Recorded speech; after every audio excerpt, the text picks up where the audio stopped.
अस्सलाम वालेकुम। आज के लेक्चर में स्टार्ट करेंगे next topic entropy. In the laws of thermodynamics, a state of function has been explained by variables such as pressure, volume, temperature, internal energy। ठीक है, बहुत सारी हमें चीज़ें, बहुत सारे पैरामीटर्स हमें लॉ ऑफ थर्मोडायनेमिक्स में एक्सप्लेन किए गए हैं और उन्हीं के अकॉर्डिंग लॉज पूरे बनाए गए हैं। वो पैरामीटर्स, वो वेरिएबल्स, जो चीज़ें, जो वैल्यूज़ चेंज होती रहती हैं, वो क्या है हमारे पास? Pressure, volume, temperature, internal energy वगैरह वगैरह। ठीक है, Rudolf Clausius in 1856 introduced another variable named as entropy. बिल्कुल इन्हीं चीज़ों की तरह रुडोल्फ क्लॉजियस नाम के साइंटिस्ट ने 1856 में एक और चीज़ इंट्रोड्यूस करवाई जिसका नाम था entropy, which describes the state of system as well as providing a quantitative relationship to the second law of thermodynamics, and it is always being used as the measurement of disorder of the system। ठीक है, अच्छा देखो, अब उन्होंने entropy एक नई term तो introduce करवाई, लेकिन एंट्रोपी क्या क्या चीज़ें एक्सप्लेन करती है, एंट्रोपी का फ़ायदा क्या क्या है। ठीक है, सबसे पहले तो एंट्रोपी हमें बताती है सिस्टम का स्टेट, इनिशियल, फाइनल वगैरह। ठीक है, सिस्टम का स्टेट बताती है, साथ ही साथ ये हमें रिलेशनशिप देती है, क्वांटिटेटिव रिलेशनशिप देती है सिस्टम के स्टेट का, किसके साथ? सेकंड लॉ ऑफ थर्मोडायनेमिक्स के साथ। ठीक है, क्वांटिटेटिव रिलेशनशिप यानी कि हम चीज़ों को क्वांटिटीज़ में मेजर कर सकते हैं सेकंड लॉ ऑफ थर्मोडायनेमिक्स के पॉइंट ऑफ व्यू से। ठीक है, और साथ ही साथ कि सिस्टम में कितनी गड़बड़ है वो सारी चीज़ें मेजर करने के लिए भी एंट्रोपी काम आती है।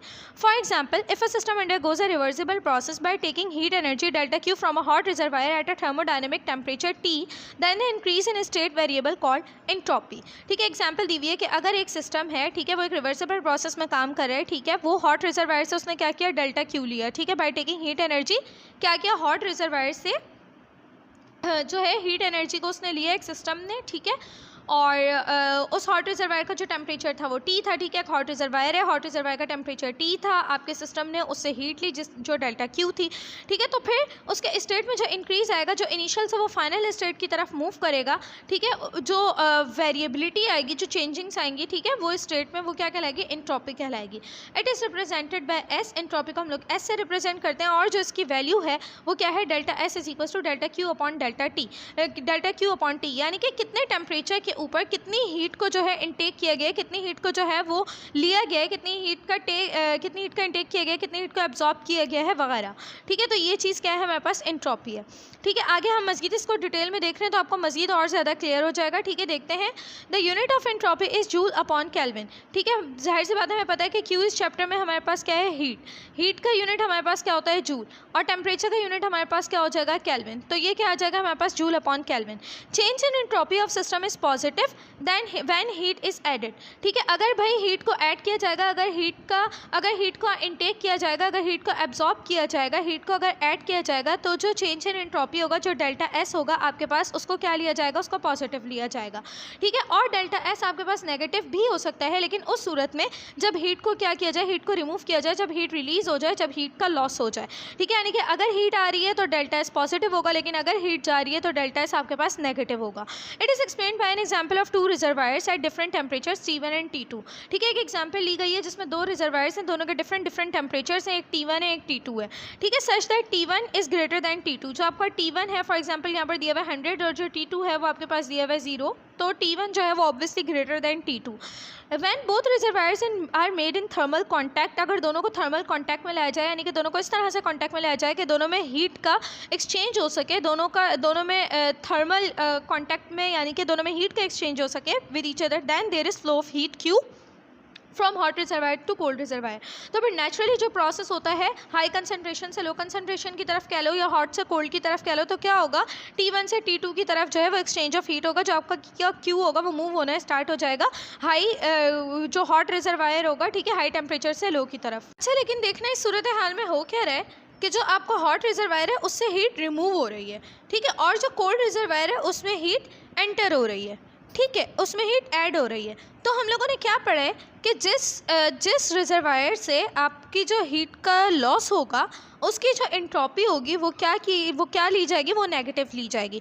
तो जो हॉट रिजर्वायर होगा, क्योंकि उससे हीट लॉस हो रही है, तो उसकी जो एंट्रोपी होगी Q अपॉन T1, उसे क्या लिया जाएगा? उसे नेगेटिव लिया जाएगा। जबकि जो कोल्ड रिजर्वायर है उसमें हीट ऐड हो रही है। ठीक है, तो जो इसकी एंट्रोपी होगी Q अपॉन T2, ये क्या होगी? ये जो एंट्रोपी होगी आपके पास पॉजिटिव होगी। ठीक है, नेक्स्ट मूव करते हैं। इस तरह जो हमारे पास चेंज इन एंट्रोपी होगी, चेंज इन एंट्रोपी हमारे पास क्या होती है? ऑब्वियसली एंट्रोपी 2 माइनस एंट्रोपी 1 हो जाएगी ना, डेल्टा S। ठीक है।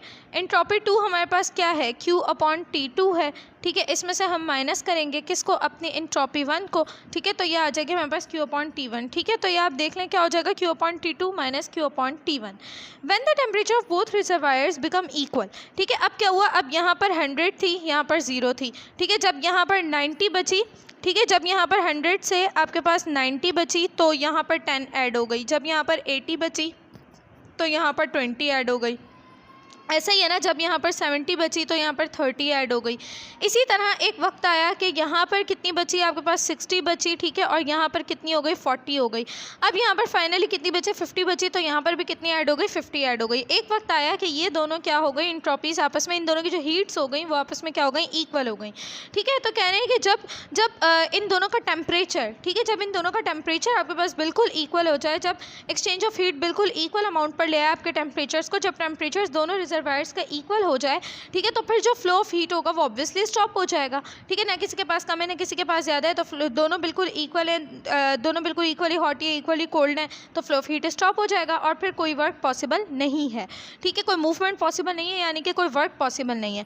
It means the heat energy which is present in the system but not available for useful work.